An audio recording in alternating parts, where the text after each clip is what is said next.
Pessoal, no vídeo de hoje de matemática, nós vamos estar falando sobre os principais gráficos ou os mais usados no Fundamental 1, tá bom?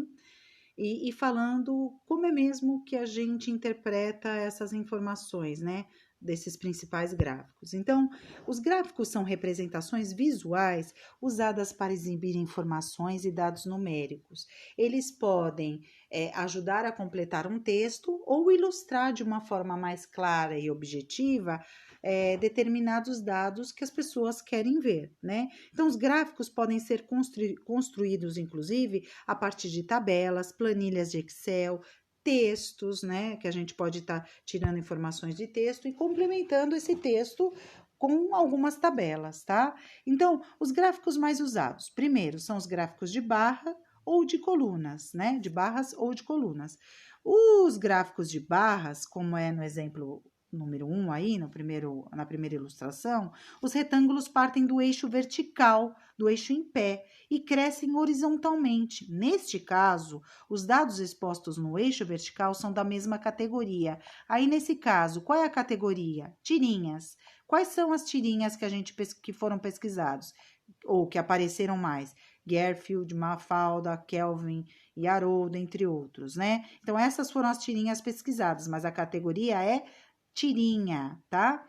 E aí, a diferença entre as alturas, no caso, entre os comprimentos das barras, né, do gráfico de barras, ele é representado pela variação de dados, ou seja, a variação de números. Dependendo do número, se for maior ou menor, a barra vai ser maior ou menor. Já no gráfico de colunas, que é o exemplo do lado direito, segunda ilustração, os retângulos partem do eixo horizontal, o eixo deitado, né? E crescem verticalmente em pé, como uma coluna mesmo. Isso porque os dados do eixo horizontal são da mesma categoria. Neste caso, a categoria são filmes. E os filmes pesquisados foram Pequeno Príncipe, Frozen e assim por diante. E aí, a diferença entre as alturas das colunas é que vai representar a variação de dados, né? Então, mais pessoas responderam ou tiveram preferência pelo filme Frozen, menos pessoas tiveram preferência pelo filme Pequeno Príncipe e assim por diante.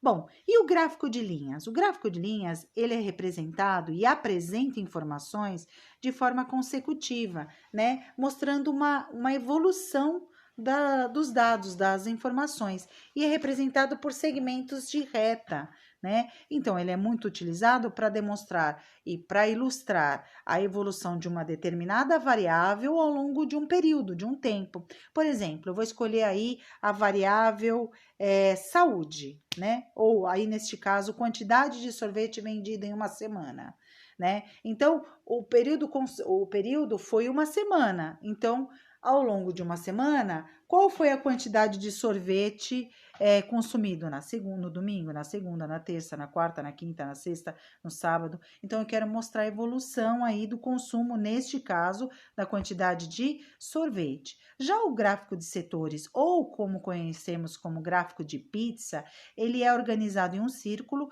e as partes têm tamanho proporcional as quantidades que elas representam, né? Mais porcentagem ou menos porcentagem, vai me dizer se as partes vão ser maiores ou menores, de acordo com a porcentagem.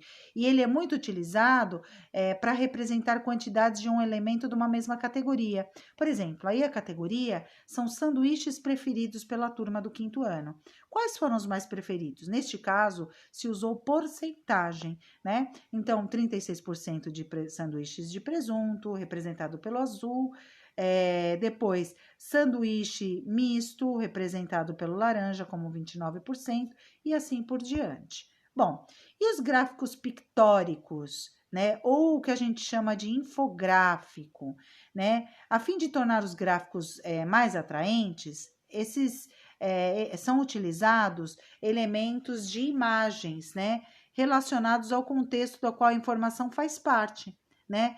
Então, essa informação, ela é representada e é denominada como um gráfico pictório. Então, para ficar mais fácil o entendimento, são usados elementos ilustrativos, imagens mesmo, para reforçar a informação que a gente quer passar, né, para relacionar melhor. Então, o coelho é usado ilustração de coelho, o peixe aí nesse caso, nesse exemplo, é usado os peixinhos e a quantidade de peixes que aparece, de periquito, de gato, de cachorro, de tartaruga. Geralmente esse tipo de gráfico, ele facilita mais a informação, né? Associa as informações e ele também é chamado de infográfico. Tá bom, pessoal? É isso aí. Espero que tenham um bom estudo, que nos sigam aí nos canais, deixe o seu joinha e até o próximo vídeo.